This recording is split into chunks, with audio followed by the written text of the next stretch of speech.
이게 말이 된다고? 그래서 학교를 뒤집어 놓은 천재가 한국인이야? 중국인이야? 여기 한 미국의 고등학교에서 시험 결과를 보고 학생들이 웅성웅성 대고 있습니다. 과연 어떤 사연일지 오늘의 사연을 바로 시작하겠습니다. 안녕하세요. 저는 미국 뉴햄프셔에 있는 한 사립고등학교에 다니고 있는 라일리라고 합니다. 저희 학교는 명문 고등학교로 아이비리그, 스탠포드, MIT 진학률이 평균 35%에 달할 정도로 우수한 학교로 유명해요. 사실 저는 지금 이 학교에 다니고 있다는 게 믿기지 않을 정도로 공부에 흥미가 없던 학생이었습니다. 늘 친구들이랑 게임하고 놀기 바빴지 책상에 앉아서 무언가 하는 건 정말 적성에 안 맞았거든요. 그러던 제게 14살 때 제 성격이 바뀔 만한 큰 사건이 하나 있었습니다. 그때 저는 가장 친하게 지내는 친구가 한 명 있었어요. 정말 익살스럽고 재밌던 친구라 친구들 사이에서도 인기가 많은 애였죠. 저는 내성적인 성격이었는데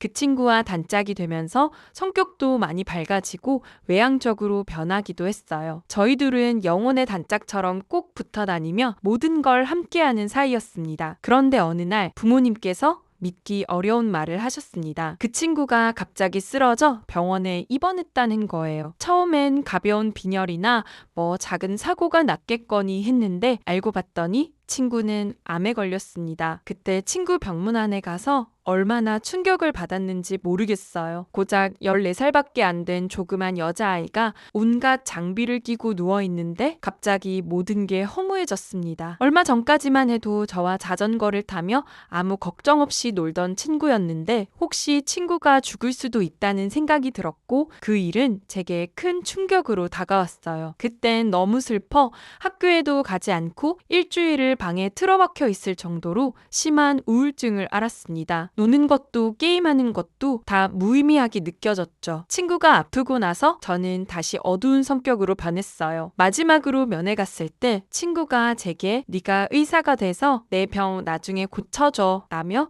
우스갯소리로 얘기를 했었는데 그 말을 하고 채 3개월도 되지 않아 세상을 떠났습니다. 친구가 떠나고 저는 제 주변에 누구든 이렇게 잃을 수도 있다는 생각을 했고 생각보다 죽음이 가까이에 있다는 생각이 들었습니다. 그래서 혹시 만약 내가 의사라면 그런 상황일 때 아주 작은 거 하나라도 해줄 수 있지 않을까 하는 생각이 들었고 세상을 떠난 제 친구의 말대로 그때부터 의사가 되기 위해 공부를 시작했습니다. 맨날 놀러만 다녔던 제가 그날부터는 모든 걸 끊고 책상 앞에 앉아 공부만 했어요. 물론 성격은 여전히 어두웠고 그 친구 이후로 친하게 지내는 친구는 없었지만 책은 열심히 읽어댔어요. 처음엔 공부를 하는 순간만큼은 친구니 죽음이니 하는 생각에서 벗어나 아무 생각 없이 집중할 수 있어서 좋았고 그렇게 습관처럼 책상에 앉아 책을 읽고 공부를 하다 보니 공부가 재미있었습니다. 책이 재밌다는 말은 다 어른들의 거짓말인 줄 알았는데 진짜 재밌더라고요. 그렇게 공부에 재미를 붙이고 나니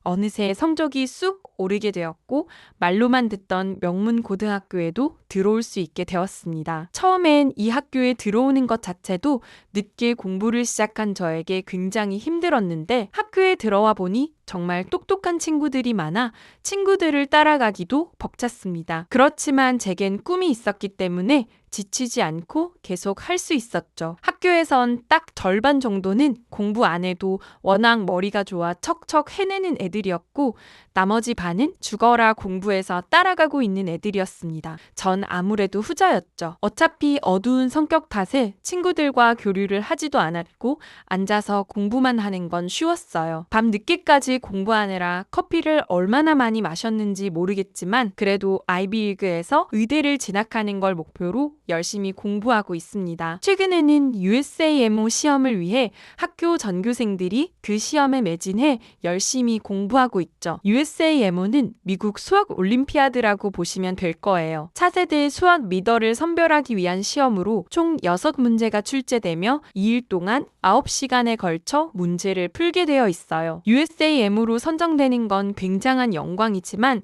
저는 학교 수업도 따라가기가 벅찼기 때문에 별 관심이 없었죠. 그런데 얼마 전 선생님으로부터 공지사항 하나 전달받고는 깜짝 놀랐습니다. 그리고 저는 마음을 바꿔 USAM 시험을 준비하기로 했죠. 바로 학교에서도 이 시험을 위해 별도의 모의 시험을 친다고 했는데 모의 시험 치고는 혜택이 어마어마했습니다. 시험에서 최종 3위 안에 드는 학생에겐 엄청난 액수의 장학금을 지급한다고 하는 거예요. 아시다시피 사립학교의 학비는 정말 비싼 편입니다. 저도 이 시험을 잘 봐서 부모님께 보탬이 되고 싶었죠. 어렸을 땐 공부도 하나 안 하고 늘 말썽 부리다가 갑작스런 친구의 죽음으로 한동안 우울증에 빠졌던 절 보고 얼마나 마음고생을 많이 하셨겠어요. 최근에야 좀 부모님도 마음을 놓고 편하게 지내고 있다고 하셨는데 학교에서 장학금까지 받아오면 얼마나 뿌듯할까 싶었습니다. 그런데 말이 모의 시험이지 장학금 때문에 학생들 사이에선 학교에서 원래 치르는 시험보다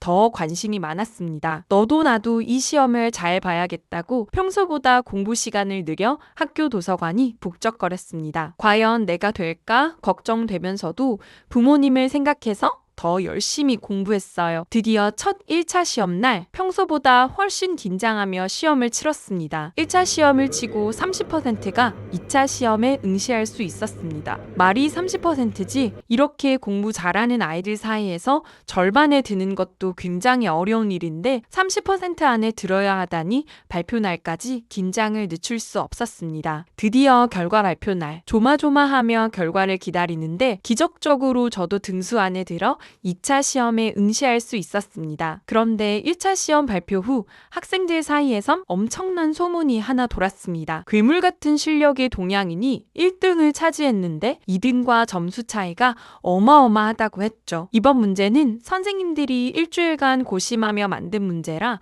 절대 고득점을 받을 수 없도록 출제했는데 선생님들까지도 혀를 내두를 정도로 굉장한 실력자라고 했습니다. 저희 학교 자체가 유학생이 별로 많지 않아 떠오르는 동양인은 딱 2명이었습니다. 한국인 세라와 중국인 준핑이었죠. 그런데 둘 중 누구라고 해도 놀라운 일이었습니다. 먼저 중국인 준핑은 학교에서 알아주는 천재였어요. 입학할 때부터 수석으로 들어왔고 모든 과제나 성적에서 1등을 놓친 적이 없거든요. 그런데 문제는 인성이 엉망이었어요. 저도 딱 한 번 그 애랑 같이 듣는 수업을 들어본 적이 있는데 너무 똑똑해서 그런가 늘 친구들을 무시하고 배려라고 눈꼽만큼도 없었죠. 그런데 그래도 워낙 성적이 좋으니 옆에 똥파리 같은 애들만 어떻게든 준핑에게부터 떨어지는 콩고물이라도 없나 싶어 따라다니고 있었습니다. 대부분 아이들은 준핑을 멀리했지만 자기를 따르는 애들이 있어서 그런가 준핑의 잘난 척은 날이 갈수록 심했죠. 그리고 나머지 동양인인 세라는 전학 온 지 얼마 되지 않았어요. 그런데도 인기 스타가 된 데에는 기막힌 사건이 하나 있었습니다. 저희 학교는 명문 고등학교인 만큼 학생들에게 다양한 체험 활동을 많이 시키기로 유명해요. 미국 학교는 공부뿐만 아니라 행사들을 많이 할 수 있도록 하는데 이런 게 나중에 대입에서도 중요하게 쓰이기 때문에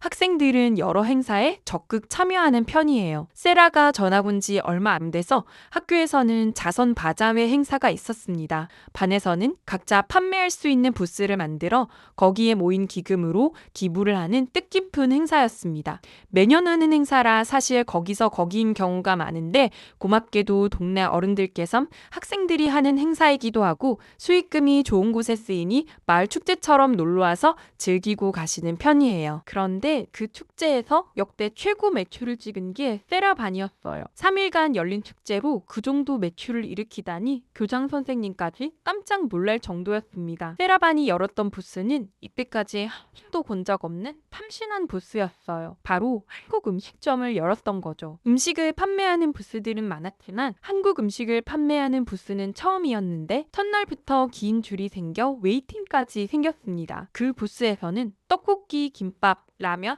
순대 이렇게 팔았는데 심지어 부스 운영을 해야 하는 다른 반 친구들까지도 그 반에 몰래 줄을 서기도 했어요. 저희 부모님도 가보시고는 순대는 처음 먹어봤는데 쫄깃하니 떡볶이랑 정말 잘 어울리더라고 하시며 배가 불렀지만 모든 메뉴를 다 시켜서 맛봤다고 하셨어요. 아무튼 그 모든 아이디어는 세라가 냈었고 음식뿐 아니라 부스에서 흘러나오는 K-팝부터 부스 디자인까지 전부 책임지고 운영했다고 했습니다. 이거 이걸 처음 해보는 학생이 만든 게 맞는 건가 싶을 정도로 완벽한 부스였죠. 아무튼 그 일이 있은 후로 세라는 학교에서 인기 스타가 되었어요. 세라는 저를 모르지만 학교 학생이라면 모두 세라를 알고 있죠. 물론 세라가 부스를 선봉적으로 운영하긴 했지만 설마 이번 모의 시험까지 1등을 했을까 싶어 대부분 친구들은 중국인 균핑이 아마 1등일 거라 예측했습니다. 그런데 결과가 발표난 다음날 학교에서 이상한 공지가 하나 내려왔습니다. 갑자기 대회 규정이 바뀌어 계산기를 사용할 수 있게 되었습니다. 원래는 미국 학교에선 선생님에 따라 계산기를 사용할 수 있게 하는 경우가 많은데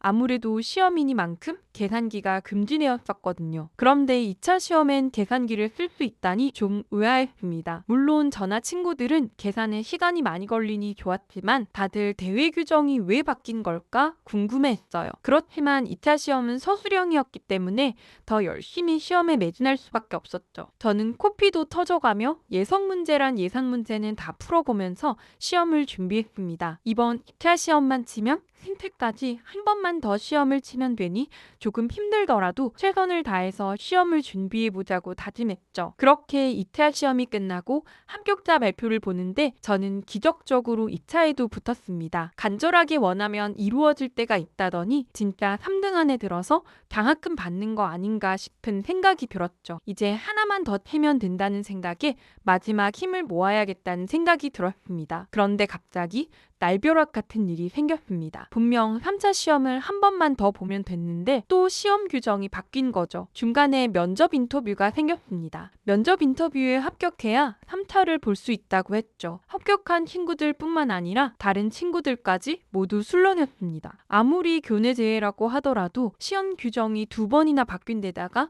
면접까지 봐야 하다니 말도 안 된다고 생각했습니다. 여기저기서 불만이 터져 나왔지만 어쩌겠어요. 불만하고 있을 순간에 조금이라도 더 공부해야 한다고 생각하고 도서관으로 향했습니다. 수학 관련된 내용을 말로 설명해야 하니 요구하는 수준이나 단어가 생소해 저도 따로 외워야 하는 것들이 좀 있었죠. 그런데 생각해보니 균핑이나 세라한테는 훨씬 더 어렵지 않을까 싶었습니다. 도서관 열람실에 자리를 잡으려 둘러보는데 저는 의외의 인물을 발견했습니다. 세라가 앉아서 공부하고 있었던 거죠. 세라도 면접 준비를 하기 위해 공부하고 있나 보다 했습니다. 왠지 저는 그 애가 궁금해 세라 앞에 자리를 잡고 공부할 준비를 했어요. 그런데 이 뒤에 막 볼펜을 쓰려는데 저는 정말 난처해졌습니다. 볼펜이 안 나오는 거예요. 그동안 빽빽하게 공책을 다 채워 문제를 풀었더니 볼펜 다 쓴 줄도 모르고 왔던 거죠. 그런데 다른 필기구가 보이지 않아 허둥지둥 가방을 뒤졌습니다. 그러자 앞에 있던 세라가 제게 펜 하나를 훌쩍 건네고는 웃어주었어요. 저랑 잘 모르는 사이인데도 눈치껏 자기 물건을 빌려주다니 고마운 마음이 들었습니다. 그렇게 세라에게 펜을 빌려 저도 공부에 집중했죠. 세라에게 고마워 음료수라도 사줘야겠다 생각하고는 세라가 엉덩이를 떼고 밖으로 나가면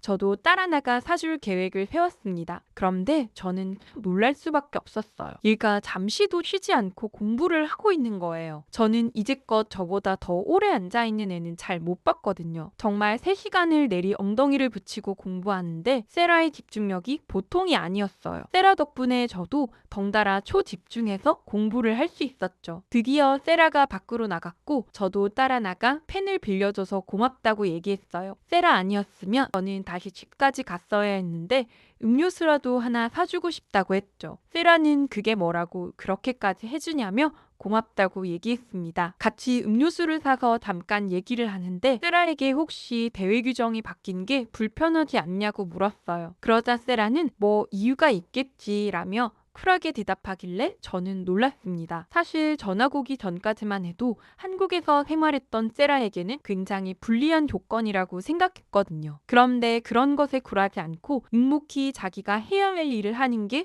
좀 멋있다고 느꼈죠. 그렇게 세라와 대화하고 함께 늦게까지 공부하고 헤어졌어요. 집으로 돌아오는 길에 세라와 했던 대화를 떠올렸습니다. 사실 다른 친구와 이야기하는 건 되게 실로 오랜만이었어요. 제 친한 친구가 그렇게 되고 나서부터 저는 공부만 하고 다른 친구와 대화다운 대화를 해본 적이 없거든요. 처음엔 누군가와 친하게 되면 그 친구를 잃어버리는 것만 같아 다른 친구와 가까이 할 수 없었습니다. 그게 익숙해지니 점차 친구들도 저와 거리를 두었고 저도 딱히 친구를 만들어야겠다는 생각을 하지 않았어요. 그런데 오늘 세라 덕분에 도서관에서 지치지 않고 공부할 수 있었다는 생각이 들었습니다. 세라가 열심히 하는 모습을 보면서 저도 따라 열심히 할 수 있었고 세라와 함께 음료수를 마시며 기분 전환을 할 수 있었어요. 함께 마음을 나눈 친구가 생긴다는 건 이렇게 좋은 일이었는데 그동안 제가 스스로를 너무 외롭게 만들었나 싶은 생각이 들었죠. 세라는 참 따뜻하고 좋은 아이여서 친하게 지낼 수 있으면 좋겠다고 생각했습니다. 그렇게 3차 시험을 치르기 전 말도 안 되는 규정 변경으로 면접 시험을 보게 되었습니다. 저와 같이 면접을 보는 팀 중에는 줌핑도 있었죠. 면접은 4명이 동시에 같은 문제 2개를 받고 답변을 구상할 시간이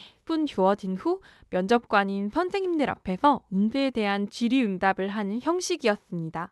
면접 문제를 받아들고 저를 포함한 나머지 2명은 모두 답변을 생각하기 바빴어요. 예상대로 어려운 문제 한 문제에 평이한 문제 한 문제가 있었죠. 그런데 저는 고개를 돌려 잠깐 줌핑을 봤는데 정말 희한했습니다. 줌핑은 그닥 급하지가 않더라고요. 소문대로 워낙 똑똑해서 이런 문제는 생각도 안 해도 되는 건가 싶었습니다. 그리고 막상 면접관 앞에서 답변을 얘기하는데 줌핑은 마치 답안지처럼 답을 술술 읊었습니다. 면접관인 선생님도 그걸 보는 친구들도 모두 놀랐죠. 쟤는 진짜 천재였구나 싶고 이번엔 나도 떨어지겠다 생각했어요. 그렇게 면접 시험을 마무리하고 세라를 만났습니다. 세라는 닮은 것 같은 표정이었는데 죽상인 제 얼굴을 보고 괜찮냐고 물어봐줬어요. 저는 아무래도 난 여기까지인 것 같다며 너무 긴장해서 버벅대고 실수도 많이 했다고 얘기했죠. 세라는 결과가 나와봐야 아는 거 아니냐며 저를 위로해줬고 막상 세라는 침착하게 굉장히 답변을 잘 얘기한 것 같았습니다. 역시나 면접 결과 저는 떨어졌어요. 그런데 믿기 힘든 사실이 하나 있었습니다. 그 시험에 또 떨어졌던 거였어요. 세라는 분명 답변을 잘한 것 같았는데 의아했습니다. 세라는 다른 친구들이 자기보다 더 잘했나 보다며 괜찮다고 얘기했지만 좀 씁쓸한 눈치였어요. 그런데 면접 합격자 발표 다음날 학교에 경찰이 들이닥쳤습니다. 경찰은 교무실로 가 선생님들의 컴퓨터를 모두 가져갔. 이런 황당한 일이 갑자기 왜 일어났나 봤더니 이번 시험에 부정행위가 있었다고 했습니다. 추후 알게 된 경찰의 수사 결과는 충격적이었어요. 학교의 중국인 재난 이사장이 준핑의 고모부였고 준핑과 준핑의 친구들을 합격시키기 위해 대회 규정을 계속 바꾸었고 심지어는 면접 문제까지 유출했다고 했습니다. 게다가 그간 준핑이 수석 입학을 했던 것부터 모든 시험에 1등을 할 수 있었던 것도 다 재단 이사장인 고모부 덕분이라고 했죠. 어쩐지 면접 시험을 칠 때 준핑이 준비를 하나도 안 했는데도 불구하고 답을 술술 읊었는데 이미 문제를 알고 있어서 그랬구나 싶었습니다. 교장 선생님께서는 이 사태의 책임을 통감하고 관련 선생님들을 모두 해임하셨고 학부모위원과 경찰의 협조를 받아 재단 이사장을 다른 분으로 변경하는 안건을 통과시키셨어요. 그리고 준핑은 그간 시험이 모두 부정행위였기 때문에 미국 교육부의 처분을 기다리고 있습니다. 또한 교장 선생님께서는 인지 유출이 있었던 면접시험 자체를 무효로 하고 2차 합격자 학생들을 대상으로 3차 시험을 치르겠다고 했어요. 결국 시험 규정 3번이나 바뀌게 된 거죠. 아무튼 저는 면접시험이 무효로 돌아가 다시 3차를 치를 수 있게 되었지만 부정행위가 있었다는 것에 잔뜩 기운이 빠져 시험 준비를 할 의욕이 생기지 않았어요. 그런데 세라는 이럴 때 더 열심히 해야 한다며 저를 챙겨 도서관으로 갔고 어떻게든 제가 계속 공부할 수 있게 옆에서 챙겨줬습니다. 우여곡절 끝에 3차 시험을 치르게 되었고 믿기 어려웠지만 저는 최종 3인이 들 수 있었어요. 물론 세라도 말이죠. 알고 봤더니 1차 시험 끝나고 고득점으로 통과한 동양인이 세라였더라고요. 선생님들은 공정성을 위해 시험이 다 끝나고 나서야 말씀해 주셨어요. 세라는 정말 대단한 친구라고 생각했죠. 그렇게 학교에서 장학금을 받게 되어 저희 부모님께 말씀드렸더니 부모님은 은둔형 외톨이처럼 지대 박혀 우울하게 지냈던 제가 학교에 잘 다니는 것도 고마운 일인데 장학금까지 받아오다니 정말 기특하다며 눈물을 흘리셨어요. 저도 죄송하고 감사한 마음에 앞으로 그럴 일 없을 거라며 친한 친구도 생겼다고 했죠. 부모님께서는 되게 친한 친구가 생겼다는 말에 더 놀라신 듯 했어요. 그간 늘 혼자 공부만 하던 제가 안쓰러웠는데 정말 축하한다며 언제 한번 친구를 집에 초대하라고 했. 안 그래도 저는 시험 끝난 기념으로 세라 집으로 가기로 되어 있었는데 그 후에 초대하겠다고 말씀드렸어요. 세라 집으로 놀러 가기로 한 날 아침 저는 현관문을 보고 깜짝 놀랐습니다. 꽃이며 과일이며 온갖 선물이 현관 앞에 놓여 있었죠. 새 친구가 생겼다는 저를 보고 부모님께서 갖다 드리라며 챙겨주신 거였어요. 도저히 혼자 못 들고 갈 정도로 짐이 많았습니다. 그렇게 세라 집으로 들어갔는데 저는 문을 열자마자 당황스러웠습니다. 세라는 한국에서는 신발을 벗고 생활한다며 신발장에 신발을 넣고 들어오라고 했습니다. 늘 신발을 신고 생활했던지라 정말 낯설었지만 세라의 말대로 했어요. 한국 사람들은 정말 실내에서는 신발을 벗고 생활한다던데 과연 세라 집 바닥은 배위석으로 깔끔했습니다. 생각해보면 오히려 이게 맞는 건가 싶은 생각도 들었어요. 세라 부모님께서는 무슨 선물을 이렇게 많이 챙겨왔냐며 다음에 우리도 그대로 보내야겠다고 꼭 고맙다는 말을 전하라고 신신당부를 하셨어요. 꼭 제가 세라한테 음료수를 사줬을 때 같았죠. 그러고는 얼른 밥부터 먹으라며 식탁으로 오라고 하셨습니다. 저는 점심을 먹고 온 지 얼마 안 됐다고 말씀드렸는데도 소용이 없었어요. 집에 누가 오면 꼭 뭘 먹여야 되는 게 우리 엄마 특징이라며 세라가 저를 데리고 식탁으로 갔습니다. 식탁에는 정말 매워 보이는 음식이 놓여 있었습니다. 너무 맵진 않을까 좀 거부감이 들었어요. 세라는 이거 먹고 우리 집에 맨날 오겠다는 애들이 한둘이 아니라며 하나도 안 매우니 먹어보라고 했습니다. 세라는 양념치킨이라는 건데 닭을 튀겨서 빨간 양념옷을 입힌 거라고 했죠. 저는 매운 걸 잘 못 먹어서 조심스럽게 한 입 먹어보고는 눈이 번쩍 뜨였어요. 맵기보단 달콤하고 고소한 게 점심을 분명 먹었는데도 얼마든지 더 먹을 수 있을 것만 같았습니다. 이런 음식을 언제든 먹을 수 있는 세라가 부러웠죠. 그렇게 저는 세라와 단짝이 되었고 놀 땐 놀고 공부할 땐 또 공부하는 절친한 사이가 되었습니다. 마음을 나눌 수 있는 친구가 있다는 건 참 좋은 일이더라고요. 저와 세라는 서로에게 힘이 돼주며 아이비리그를 목표로 같이 열심히 공부하고 있어요. 대학 합격하고 나면 한국에도 같이 놀러 가자며 얘기도 했죠. 세라처럼 좋은 친구가 생겨서 매일매일 즐겁게 보내고 있습니다. 그럼 저는 과제를 해야 해서 여기서 이만 줄이겠습니다. 오늘 라일리의 사연 어떻게 들으셨나요? 어린 나이에 친구를 잃은 경험을 한 라일리에게 우리 한국인 세라가 참 따뜻한 우정을 다시금 일깨워준 것 같습니다. 친구가 없는 인생이란 황무지 같은 것이며 친구가 있으면 인생의 기쁨이 더욱 커지고 슬픔도 나눌 수 있다는 말이 있습니다. 불행한 일에 당했을 때 우정은 의지할 곳이 되며 마음을 위로해주는 안식처가 된다고들 하죠. 서로가 서로에게 안식처 같은 좋은 우정을 키워나갔으면 하네요. 마음이 따뜻해지는 사연이었습니다. 다음에도 마음 따뜻한 사연으로 돌아오겠습니다. 구독, 좋아요 잊지 않으셨죠? 끝까지 들어주셔서 감사합니다. 또 뵙죠. 이상 감동필름 김수정이었습니다.